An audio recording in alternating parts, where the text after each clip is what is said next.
Hello दोस्तों, welcome to mobile care zone. आज हम देखेंगे कैपेसिटर क्या होते हैं, कितने टाइप के होते हैं, इनकी क्या वर्किंग होती है। आप देख सकते हैं मोबाइल मदरबोर्ड में बहुत से कंपोनेंट यूज़ होते हैं।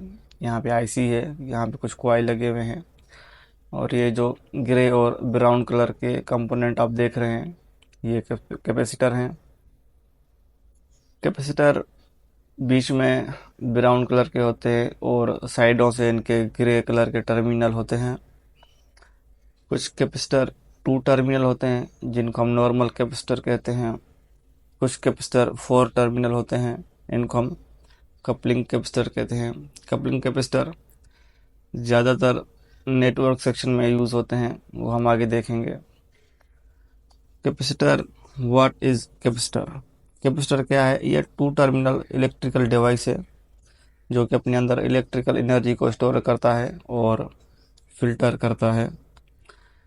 Y capacitor are used in mobile motherboard? हम किस पर्पज़ के लिए मोबाइल मदरबोर्ड में कैपेसिटर को यूज़ करते हैं? सबसे पहले आता है फिल्टरिंग। हम डीसी करंट को फिल्टर करने के लिए कैपेसिटर को यूज़ करते हैं। दूसरे नंबर पे आता है एनर्जी स्टोरेज। उसके बाद आता है वोल्टेज को स्टेबलाइज करने के लिए, एंड लास्ट में आता है कपलिंग के लिए। कपलिंग तो मैंने आपको बताया नेटवर्क सेक्शन में यूज़ होते हैं। उसके अलावा ये किस तरह काम करता है हम वो देख लेते हैं। सबसे पहले हम ये देखेंगे, capacitor passes AC current, alternative current को अपने अंदर से पास करता है। अल्टरनेटिव करंट जो कि हमारे घर में करंट यूज़ होता है उसको अल्टरनेटिव करंट कहते हैं।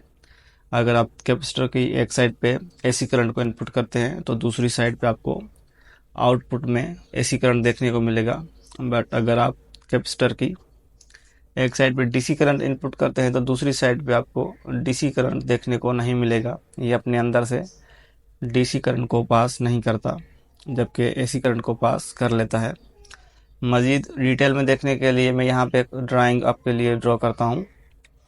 तो यहाँ पे मैंने एक डीसी की लाइन बना दी है, जैसे कि हमारे मदरबोर्ड में डीसी करंट फ्लो करता है, और उस लाइन पे मैंने एक कैपेसिटर लगा दिया है जिसकी एक साइड मैंने ग्राउंड कर दी है माइनस, और एक साइड मैंने प्लस पे लगाई है। दोस्तों आपको बताऊं, डीसी करंट में प्लस और माइनस होता है, जबकि एसी करंट में फेज और न्यूट्रल होता है। तो यहाँ पे डीसी करंट की लाइन में हमने कैपेसिटर लगा दिया, एक साइड डीसी करंट की लाइन पे, एक साइड हमने ग्राउंड पे लगा दी है। तो ये डीसी करंट को शॉर्ट नहीं करेगा, क्योंकि डीसी करंट इसके अंदर से पास नहीं होता, तो डीसी करंट आगे फ्लो करता रहेगा। और अगर डीसी करंट के साथ कुछ एसी करंट के पल्स आ जाते हैं, जैसे कि कोई चार्जर वगैरह अगर हम मोबाइल में लगाते हैं तो डीसी करंट के साथ एसी करंट के पल्स भी आते रहते हैं, तो उनको ग्राउंड कर देगा। वो किस तरह करेगा कि ये आप देख सकते हैं अपने अंदर से एसी करंट को पास करता है। तो जैसे ही यहाँ पे एसी करंट आएगा, वो आगे जाने की बजाय यहाँ से इसके अंदर से पास होके ग्राउंड में माइनस में चला जाएगा, और आगे हमारे सर्किट को डैमेज नहीं करेगा। इस तरह फिल्टर का काम हो गया। अब एनर्जी स्टोरेज है और वोल्टेज को स्टेबलाइज कैसे करता है वो बता देता हूँ। अगर आप इनपुट पे कम और ज़्यादा वोल्ट देते हैं तो ये अपने अंदर एक्स्ट्रा वोल्टेज स्टोरेज कर लेगा, और आगे जितनी वोल्ट की हमें नीड होगी उतने ही आउटपुट में देगा। फिर अगर हमारी इनपुट कम हो जाती है तो जो इसके अंदर वोल्टेज थे उनको आउटपुट कराएगा और हमें आउटपुट जो है कंप्लीट बना कर देगा। तो इसी तरह ये अपने अंदर एनर्जी स्टोरेज करता है और वोल्टेज को स्टेबलाइज करता है। इसका एक सिरा माइनस पे लगा होता है, एक प्लस पे। बेसिकली मैं आपको बता दूं, कैपेसिटर का कोई माइनस प्लस होता नहीं है। जिस लाइन पे लगा होता है उस लाइन को हम माइनस और प्लस में लगाकर चेक करते हैं। इसके आगे हम देखेंगे which are important and which are not important in mobile motherboard. Mobile motherboard में कौन से कैपेसिटर हमारे ज़रूरी होते हैं, कौन से नहीं होते, हम वो देखेंगे।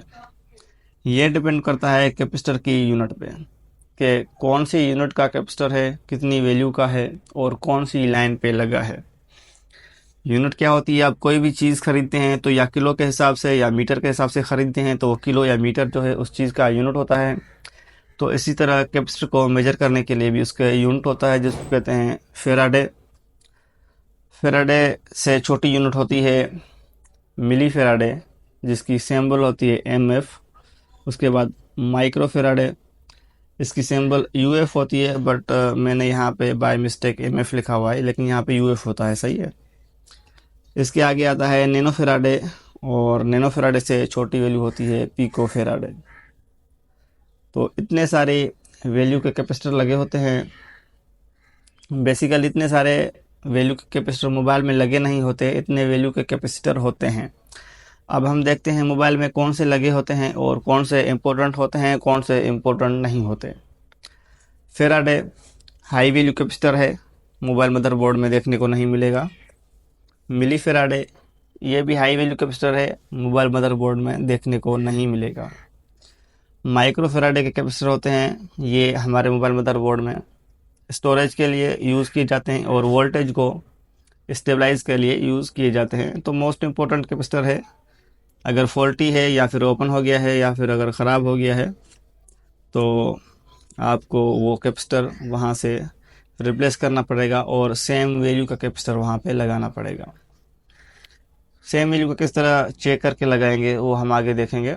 बट इसके बाद आता है नैनो फेराडे। नैनो फेराडे के कैपेसिटर भी स्टोरेज के लिए और फिल्ट्रेशन के लिए यूज़ होते हैं। अगर आप हैंड स्केल अच्छी है आपकी तो रिप्लेस करें, अदरवाइज आप स्किप कर सकते हैं, आपकी सर्किट पे कोई ज़्यादा फर्क पड़ेगा नहीं। इसके बाद आता है पिको फेराडे।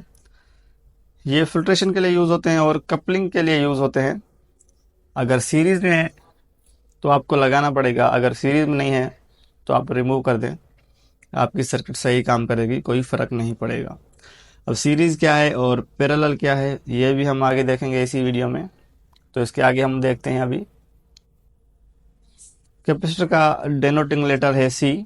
आपने ये माइंड में रखना है, जहाँ C लिखा हो वहाँ आपने समझ आना है कि वो कैपेसिटर लगा हुआ है। जैसे पहले मैंने आपको ग्राउंड की सिंबल बताई, जितनी भी सिंबल आपको बताऊं आपने वो जहन में याद रखनी है, वो आगे चल के काम आएगी। और डेनोटिंग सिंबल है, इस तरह कुछ कैपेसिटर की सिंबल होती है, जहाँ पे C लिखा हो और इस तरह की ड्राइंग आपको नज़र आए, आपने समझ जाना है वो कंपोनेंट कैपेसिटर है। यहाँ पे मैंने एक स्क्रीनशॉट लिया है इसके डायग्राम का, आप देख सकते हैं यहाँ पे ये सिंबल जो है इससे मैच करती है, ये मतलब ये कैपेसिटर है। और ऊपर लिखा हुआ है C3213। 3213 ये मदरबोर्ड में कैपेसिटर की लोकेशन है, और जो C लिखा है ये आपने समझ जाना है कि C का मतलब होता है कैपेसिटर। जैसे कि यहाँ पे हमने देखा नीचे 22PF, आपने देखा था पिको फेराडे के लिए हमने PF की सिंबल यूज़ की थी, तो ये 22 पिको फेराडे का है। और इसका कोई भी साइड ग्राउंड नहीं है, आप देख सकते हैं, क्योंकि ग्राउंड की सिंबल हम देख चुके हैं, कुछ इस तरह की सिंबल होती है ग्राउंड की। बट यहाँ पे दोनों साइड इसकी लगी है प्लस में, तो ये सीरीज़ में है एक तरह से। और सीरीज़ का कैपेसिटर आप चाहे हाई वैल्यू का हो चाहे लो वैल्यू का हो, आप रिमूव नहीं कर सकते, आपको रिप्लेस करना पड़ेगा, अदरवाइज आपकी सर्किट काम नहीं करेगी। तो ये कैपेसिटर बहुत ही इंपॉर्टेंट है, आप इसको रिमूव नहीं कर सकते। अब जैसा कि ये कैपेसिटर देख लेते हैं, C3212 कैपेसिटर है, ये NF लिखा हुआ है, मतलब नॉट फिटेड, यहाँ पे फिट नहीं है ये। बट ये अगर यहाँ पे पिको फेराडे का होता तो स्मॉल वैल्यू है, तो इसकी एक साइड ग्राउंड है, अगर निकल जाए तो फ़र्क नहीं पड़ता, कोई सर्किट पे फ़र्क नहीं पड़ेगा, काम करेगी। तो जिसका एक साइड ग्राउंड हो आप उसको रिमूव कर सकते हैं अगर लो वैल्यू का है तो। अगर हाई वैल्यू का है तो आपको सेम लगाना पड़ेगा। जैसा कि ये दूसरा कैपेसिटर है, यहाँ पे 100 पिको फेराडे का है, C3211 ये कैपेसिटर है, ये भी 100 पिको फेराडे का है। ये भी सीरीज़ में, सीरीज़ के कैपेसिटर आपको लाजमी लगाने पड़ेंगे, अदरवाइज आपकी सर्किट काम नहीं करेगी। ये लाइन है WTR की, WTR सिग्नल IC होती है, तो उसमें ये कैपेसिटर लगे हुए हैं। ये कपलिंग में हो सकते हैं, क्योंकि कपलिंग के कैपेसिटर ज़्यादातर नेटवर्क सेक्शन में ही यूज़ होते हैं, मैंने आपको बताया था। और सीरीज़ में ज़्यादातर नेटवर्क सेक्शन में यूज़ होते हैं, अदरवाइज़ बाकी मोबाइल मदरबोर्ड में आपको इस तरह से देखने को मिलेंगे, एक साइड ग्राउंड पे और एक साइड प्लस लाइन पे लगी होगी। अगर हाई वैल्यू का है तो रिप्लेस करें, अगर लो वैल्यू का है तो रिमूव कर दें, सर्किट पे फ़र्क नहीं पड़ेगा। तो कैपेसिटर के लिए इतना ही था। उम्मीद है आपको वीडियो अच्छी लगी होगी। अगर अच्छी लगी तो लाइक एंड शेयर ज़रूर करें। अगर कोई आप सजेशन देना चाहते हैं तो कमेंट सेक्शन में बता सकते हैं। और मोबाइल रिपेयरिंग के फ्री कोर्स के लिए हमारे चैनल को सब्सक्राइब करें, बेल आइकन को ऑल पे सेट करें, क्योंकि ये हमारी मोबाइल रिपेयरिंग की पहली वीडियो है। अभी हम पूरा कोर्स इस पे अपलोड करेंगे फ्री में। और मेरी गारंटी है यूट्यूब पे इस तरह की वीडियो देखने को आपको नहीं मिलेगी फ्री में, पेड कोर्स में होती है। तो मैं आपके लिए बिल्कुल फ्री कोर्स लाया हूँ। अगर आप इंटरेस्टेड हैं और सीखना चाहते हैं तो हमारे चैनल को सब्सक्राइब करें, वीडियो को लाइक एंड शेयर ज़रूर करते हैं। मिलते हैं अगली वीडियो में। तब तक के लिए गुड बाय।